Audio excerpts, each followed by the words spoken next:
अस्सलाम वालेकुम नाजरीन। गाइस, आज का टॉपिक शुरू करने से पहले मेरी आप सभी व्यूअर्स से गुजारिश है कि चैनल को सब्सक्राइब ज़रूर कीजिए और कमेंट बॉक्स में अपने कीमती मशवरों से ज़रूर आगाह कीजिए ताकि आगे में जो भी मौजू मुंतखब कर लूँ वो आपके मेहर के मुताबिक हो। शुक्रिया। सामईन, आज का टॉपिक कहने को तो बड़ा यूनिक लगेगा, मगर इस कायनात की अजीम सच्चाइयों में से एक सच्चाई है। अगर एक औरत चाहे अपने घर को जन्नत भी बना सकती है और जहन्नुम भी। मेरी अजीम माँओं और प्यारी बहनों, ज़रा गौर से सुनिएगा। अगर एक औरत चाहे अपने घर को जन्नत भी बना सकती है और जहन्नुम भी।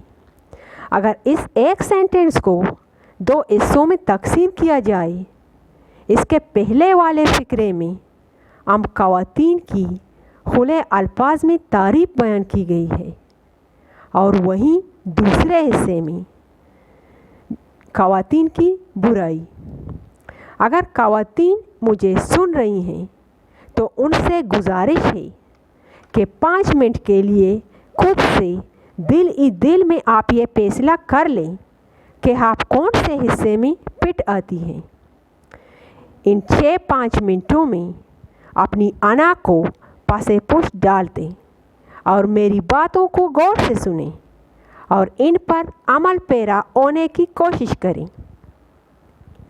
गाइस, आजकल के इस तरक्की याफ्ता दौर में हमारे माशरे में ऐसा कोई घर नहीं बचा है जहाँ पर शैतान का राज ना हो।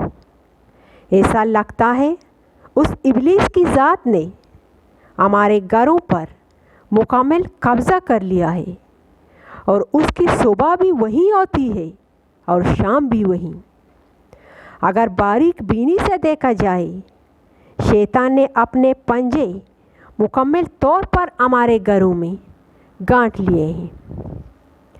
नाजरीन, अपनी इस गुफ्तगू को आगे बढ़ाते हुए 1-2 अहादीस मैं आपके साथ शेयर करना चाहूँगी कि किस तरह हमारे अजीम हस्तियों ने मुश्किल से मुश्किल हालात में भी सब्र का दामन आज से जाने नहीं दिया और हर मामलात में साबित कदम रहीं।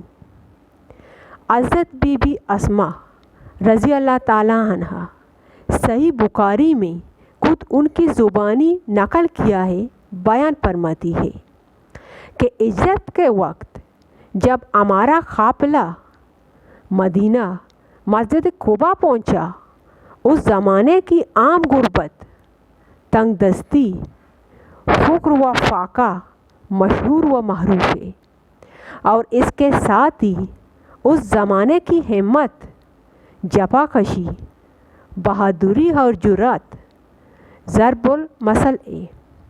आप खुद सोचें, इन हालात में भी सदका व खैरात और अल्लाह के रास्ते खर्च करने की गुंजाइश व वसअत थी। आजकल के मुसलमानों में अफलास व तंगी की आम शिकायत है, मगर शायद ही कोई ऐसी जमात निकले जो पेट पर पत्थर बांध कर गुज़र करती हो।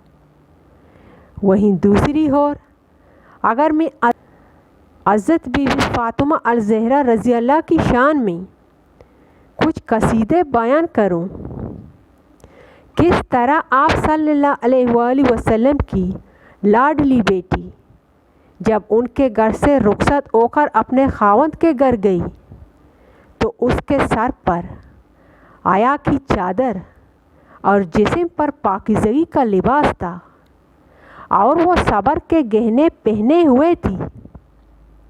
मेरे कहने का मतलब है कि आप सल्लल्लाहु अलैहि वसल्लम ने दुनियावी दौलत के बजाय अपनी प्यारी बेटी को शर्म व हया, पाकीज़गी और सब्र व तहम्मुल का तोहफ़ा जायज़ में दिया था। ऐसी बेशुमार मिसालें और अहादीस मौजूद हैं। अगर हम ख़वातीन चाहें तो इन पर अमल पैरा होकर अपनी ज़िंदगियों को आसान बना सकती हैं। अगर हम खुद से चाहें और कोशिश करें तो इंशाअल्लाह ताला अपने दिल और दिमाग से शैतान के पैदा करदा वसवसे हमेशा हमेशा के लिए मिटाकर उसमें नई उम्मीदें और नई उमंगें भर सकते हैं। सो नाज़रीन, वक्त की कमी के सबब मैं तफसील में जाना नहीं चाहूँगी।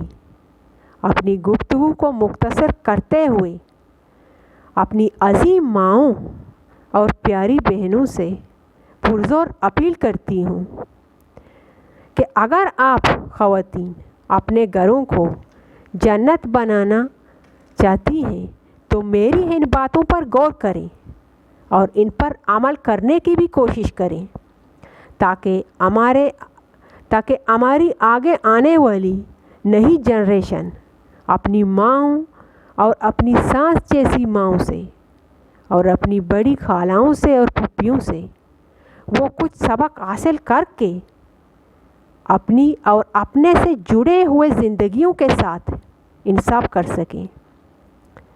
नाज़रीन, सब्र वो वाहिद शय है जो आपको दूसरों से मुमताज़ बनाती है। अपने अंदर ये इंतकाम लेने की आदत दूर कर दें। दूसरों को नीचा दिखाने के बजाय खुद पर तवज्जो दें। मामूली बातों को दिल पर मत लें, अपना दिल बड़ा करें। छोटी छोटी बातों पर ज़िद करना या फिर असद करना छोड़ दें। चाहे जैसे भी हालात हों, साबित कदम रहें। सब्र का दामन मत छोड़ें। ज़रा सी बात पर शोर मचाना और चीखना चिल्लाना छोड़ दें। चलो आज से हम सारी ख़वातीन अपने आप से यह अहद कर लें कि हम भी अपने घरों को जन्नत नज़ीर बनाकर ही छोड़ेंगे इंशाअल्लाह ताला। बस इस नज़म के चंद अशआर से मैं अपने टॉपिक का इख्तिताम करती हूँ। मुशक्क़त उम्र भर करना जो लिखा था मुक़द्दर में, मुशक्क़त उम्र भर करना जो लिखा था मुक़द्दर में, मिली थी चक्कियाँ दो ताकि आटा पीस ले घर में। चली थी बाप के घर से नबी सल्लल्लाहु अलैहि वसल्लम की लाडली बेटी, पहने आया की चादरें, इफ़त का जामा और सब्र के गहने। शुक्रिया।